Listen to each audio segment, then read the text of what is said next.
Hello everybody, my name is Tom. I have Jody here with me. Hello. And she's going to monitor what I'm doing here, making sure I'm doing everything right. She's our lead programmer. Today we're going to talk about adding a new test result.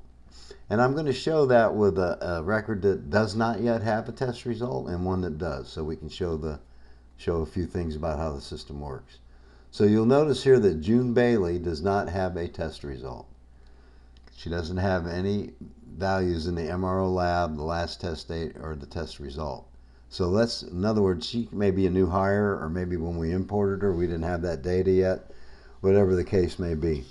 So let's say that June now has the test result. We've gotten the values back, and we're going to go add a new test result for June. Okay? So basically I select her and say add new test result. And I say yes, I want to do that. Now you'll notice we have her reference data here so that we know what record we're adding a test result to. And now we've got the information, so let's go ahead and add a test result for her. And I'm going to say that the MRO was Sue and the lab was Quest. Tab down to the date. All my dates in the system for demonstration purposes are 2023.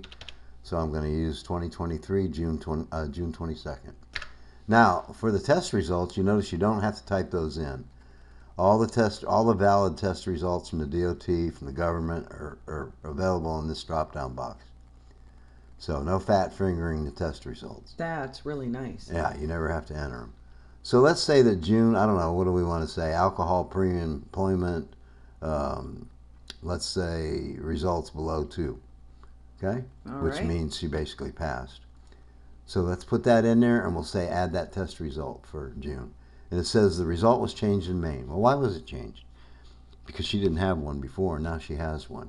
Okay? Right. And the result was changed in Maine and added to history. It was added to history because she now has results. Okay? So for June Bailey, if we go look her up, let's sort by last name here. And there's June. And now, before this was all empty, now she has a test result. Okay? And because of that, she's now in history. So if we go over here, she'll be in the history now, which she wasn't before. And there's her test result. Great. Okay, now the other concept I want to mention here is David Adams. He has one test result, and if we go to history and we sort by last name, I'm using David because when I sort by last name, he comes up first. You see he only has one record here in history. Right. That means he's only had one test.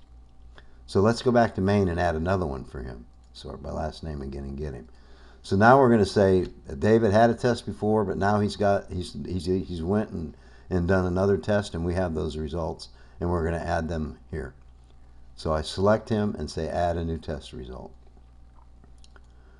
Okay, again, we have reference data up here so we can see who it is we're changing the data for, and we bring in the old data so that you can see it, because a lot of times the MRO and the lab is going to stay the same.